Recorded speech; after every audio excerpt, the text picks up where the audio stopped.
For 53 years, we told ourselves we understood the moon. We landed on it 6 times. We collected samples. We built maps. We called it dead. Then, on April 6, 2026, 4 astronauts swung around its far side for the first time in human history. And liftoff! We shall return. And here we go.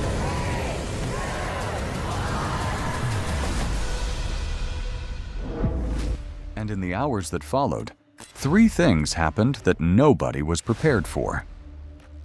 Victor Glover, a Navy test pilot who spent 168 days aboard the International Space Station, tried to describe what he was seeing out the window. He couldn't. He radioed down that humans probably have not evolved to see what they were seeing.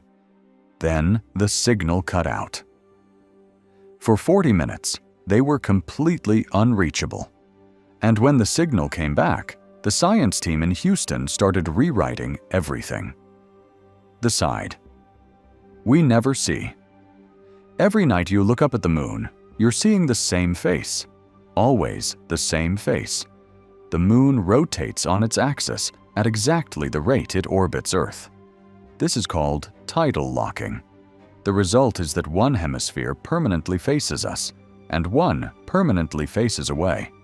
Not dark, just hidden. The side we know is covered in vast dark plains.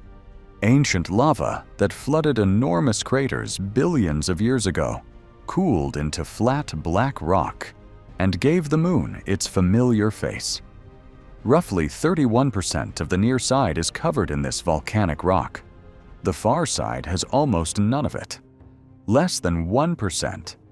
Instead, it is a wall of craters stacked on older craters. Something took a hammer to that surface for 4 billion years and never stopped. The crust on the far side is roughly 50 kilometers thicker than on the near side, and no one fully agrees on why. The leading theory involves a single catastrophic impact so violent it sent a wave of heat rippling through the entire lunar interior, pushing material toward the near side and leaving the far side barren and thick and bombarded. That impact left behind the largest preserved crater in the entire solar system, the South Pole Aitken Basin, 2,500 kilometers across, 13 kilometers deep. If you placed it on a map of the United States, it would swallow everything from Texas to Virginia. And buried beneath its floor, something is hiding. The mass that shouldn't be there. In 2019, a planetary geophysicist named Peter James at Baylor University combined gravity data from NASA's Grail mission with topographic measurements from orbit. What he found was a mass anomaly sitting at least 300 kilometers below the surface of the basin. A dense blob of material weighing a minimum of 2.18 quintillion kilograms. He described it as roughly equivalent to burying a pile of metal 5 times larger than the Big Island of Hawaii underground. Whatever it is heavy enough to drag the entire basin floor downward by more than half a mile. The most likely explanation is that it is the metallic core of the asteroid that punched the crater in the first place, still lodged in the moon's mantle. After 4 billion years, like a bullet fragment, the body never managed to push out. The Artemis II crew became the first humans to fly over the eastern edge of this basin with their own eyes. Not through processed data, not through a robotic camera, through the windows of their spacecraft. What they saw. The crew trained for months in volcanic landscapes in Iceland to recognize geological features in real time. They had 30 science targets, 7 hours to observe them. Christina Koch noted that the fresh impact craters were shockingly bright against the ancient surface around them. She compared them to pinprick holes in a lampshade, glowing white against dull gray terrain. Victor Glover became fixated on the Terminator line, the shifting boundary between sunlight and shadow. Along that line, craters transform. Sunlight strikes their rims at extreme angles and casts shadows so deep they look like holes punched through to the moon's core. He radioed down that the Terminator was full of magic, that the valleys looked like black holes you could fall straight through to the center of the moon. But what the crew reported next is what the science team had not expected. Color, subtle shades of brown and green on the near side, a faint blue tint in certain regions, color variations that orbiter cameras had flattened into gray. Human eyes can detect contrasts and hues that sensors miss, and those color shifts reveal mineral composition. They reveal the relative age of surface features. They reshape the geological map of a world we thought we had already mapped. That was not the only thing hiding under the surface. The heat that shouldn't be there. In 2023, researchers detected a thermal anomaly buried beneath the far side, a region approximately 50 kilometers wide, registering roughly 10 degrees Celsius warmer than everything around it. The likely source is a massive buried block of granite, a rock type common on Earth, almost unheard of on the Moon. Because granite requires water and plate tectonics to form, the Moon has neither. The researchers believe it may be the remnant of a volcano that went dormant 3.5 billion years ago, its residual magma still radiating faint heat from deep underground.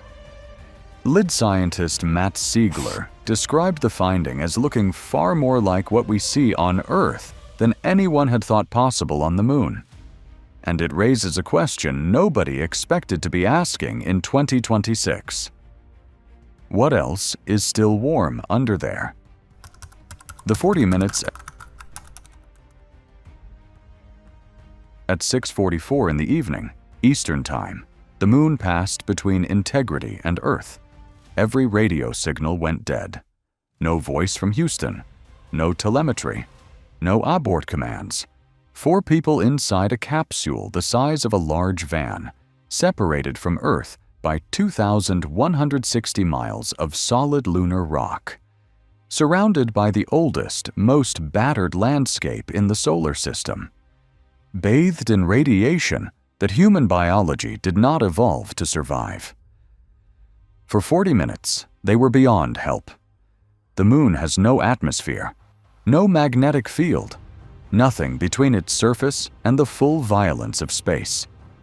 Every particle of solar wind, every burst of cosmic radiation from a supernova explosion light years away, hits the far side with nothing to slow it down. The Orion capsule provides more shielding than Apollo ever did, but galactic cosmic rays move at nearly the speed of light and can penetrate almost anything we have ever built. Alexandra Stankovic, founding director of the Center for Space Medicine Research at Massachusetts General Hospital, has called deep space radiation the #1 limitation to human exploration. The showstopper. The crew trained for this. They had protocols. None of that changes what those 40 minutes were. When the signal came back, the room in Houston erupted. The eclipse and the flash. During the blackout, something else happened. The sun slid behind the lunar disk. A total solar eclipse seen from the far side of the Moon. Totality lasted nearly 54 minutes, far longer than any eclipse visible from Earth. Jeremy Hansen described the corona, the sun's outer atmosphere, blazing out around the entire perimeter of the Moon. Ridges and peaks silhouetted in white fire against the black sky. And then he reported something else. A flash on the lunar surface. Brief. Bright. Gone before he could track it. Reed Wiseman confirmed seeing at least one. For centuries, observers on Earth have reported brief flashes of light on the Moon. Transient events that appear and vanish before anyone can confirm them. Some are meteorite impacts, others may be electrostatic dust plumes, or outgassing from the interior. No one knows for sure. The Moon has no atmosphere to burn incoming objects. Every micrometeorite hits the surface at full speed and full violence.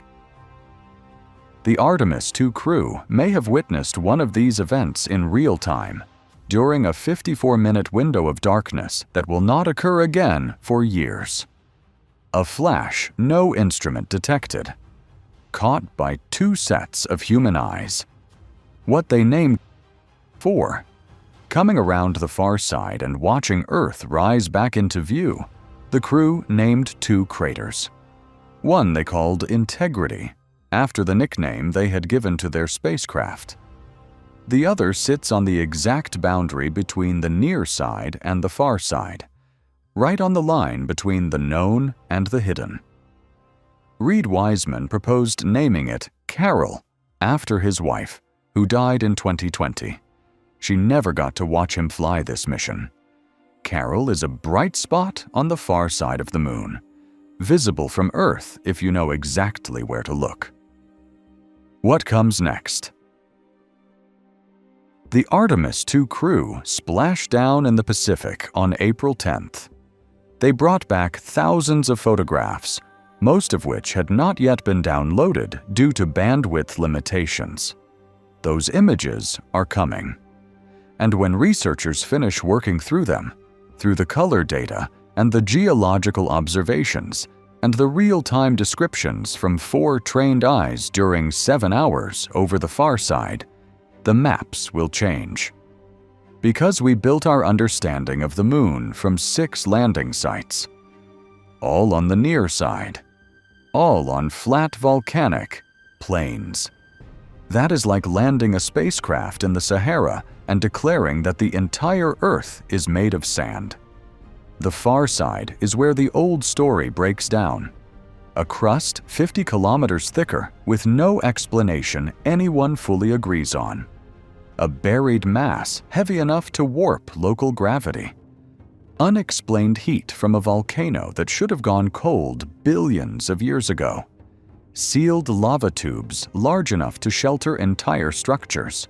Magnetic patches in a crust that lost its global field billions of years ago.